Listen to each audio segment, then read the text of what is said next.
love this game.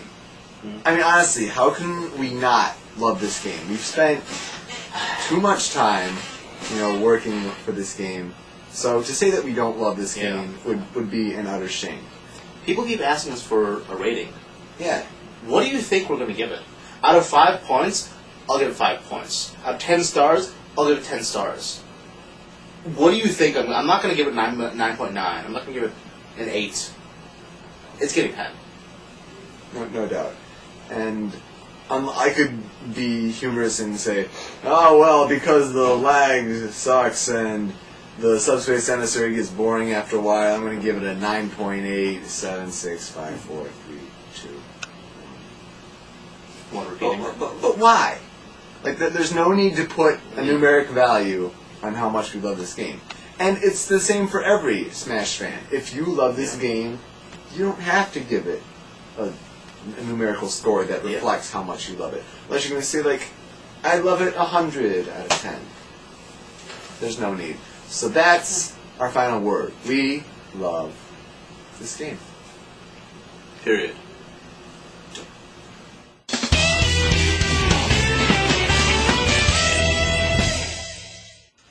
Alright, so we're going to start taking apart this controller.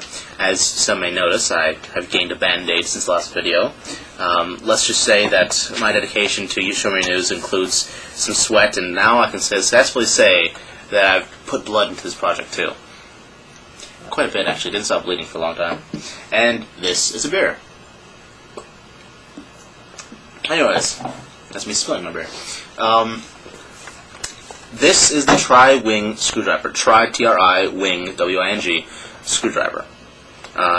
It's a Tri-Wing screw in the back. You can do this with a Tri-Wing screwdriver or with a very small flathead. I prefer the Tri-Wing because it's easier and you don't screw up your screws. That would suck if you do. So, there are 6 screws in the back of the GameCube controller. I suggest keeping these screws in the same order that you take them out, because some of them are different size. This one's annoying to get out, actually. That's there. Some of them are different size, I think. But, I mean, even if they aren't, it's just nice to keep it in order, put it back the way it was. So the GameCube looks like on the inside. This part, we're not really too concerned with right now. I'll leave it right there. This part is what we want to work with. This is what requires a different screwdriver. Actually, gave me those things. I don't know which one fits, so I picked the smallest one. Well, it's different. So, as you can see, I've got a screwdriver to the other one too. I think it's actually on this one. I got a screwdriver here. It has quite a few different heads on it. Unfortunately, not a single one of his heads could work for the back, which is why I had to wait 2 weeks to get the order. Alright. And then, here's a complicated step. You take out the screws. Isn't that weird? It's deceptively hard. Yeah, you'd be surprised. Okay, oddly enough, it's not coming out. Here we go. Let's go all the way. FYI. Alright, so let's take those screws out. The order of those don't really matter. You take off this little protecting shield dealie. Okay? Apparently, Yoko's controller has the old style, which has a little metal bar on it.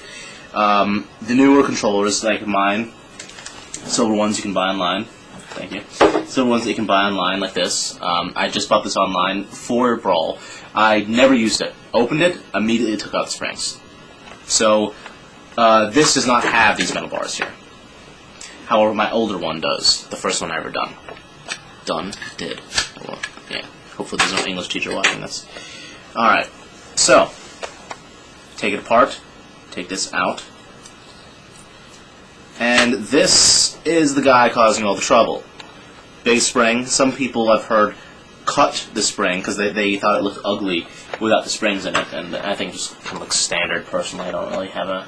This is what it normally looks like. You can see the button sticking out of the tops, and if you really care, you can try cutting it, but we're not pretty... Look, we don't know if I don't think anybody noticed, because I played with it for... no one noticed, yeah, for sure. No one noticed when I played with it. Yeah, but I mean, it's not like it's illegal. We talked about the legality before, but it would be silly for tournaments to ban it, because in Melee, it actually, took out a function, and actually changed how you play the game. In Brawl, it doesn't. If you don't like it, use a classic I mean, it really does not change much and give or like any distinct advantages at all, other than you not inflaming your finger trying to learn how to jump to that button. That's how you're supposed to put on, like that.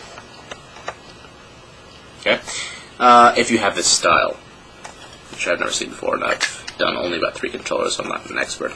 So all you gotta do is you just gotta plug it back in. Be more deft than I am. Does that work there? Does that word work? Sure. No, I don't. Alright, just make sure that these little things here in the bottom there, just make sure it's up against them. So it's kind of pressing here. Okay, that's one side. Now, take this again. Obviously, it's pretty easy to see where they came from. Then you put the screws back in, and you screw them. Oddly enough. Alright, so what you should have seen in a quick montage was me doing the exact same thing on the other side. It's the same process. If you're going to feel the things right now, to see how they feel, no, it doesn't work. Just so you know, we tried it, we're like, what the hell, it's not working. But when you, get it plugged in and stuff, it will feel different, so, well, maybe. Alright, you should at least be able to feel them going up and down a little bit. That's a good thing when it happens. So, things that can go wrong on this side. This Z button falls out really easily. If you turn it upside down, it'll fall out. Really simple to put back in. You want me to take it out for you? No. I know. This, I don't know, it might get like this, a little pulled out. It doesn't really matter if you just push it down. Make sure it's pushed down. Now look at this. See these? These are not your friends. These are the analog functions. That's what basically Brawl removed. That doesn't matter anymore. Is being able to sense this. But you still need to plug this in if you want your your shoulder buttons to come back out when you use them. So you can either put it all the way up or all the way down. I put all the way down, I think. See these holes here on the sides? That's where we're going to be plugging those into. So it might take a couple tries to get it. I know it took me and Epic a couple tries to actually realize that's the problem with it. Because we kept trying it, and if you don't get it right, you'll know, because you won't be able to use it. Now, conceivably, you can close it up like this, and then you can actually use it. Can you feel it? I can't feel it. That means I did it wrong. Like I said, it takes a few tries. Let me try it all the way down now. Aha. That's why it's not working. Remember how I said on this one to make sure you get it against the mounts here? Yeah, I meant to say it for both. As it happens when you don't get it on both mounts. That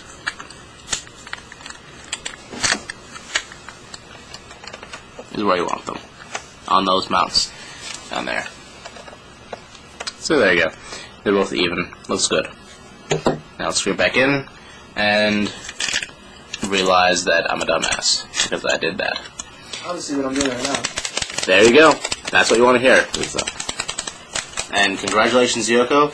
In a minute, you will be the proud owner of a modded controller.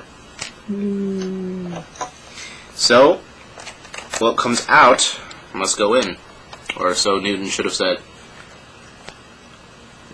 That's what she said. I was going to say. Come on. Please, someone. No! That's what she said. Come on. What goes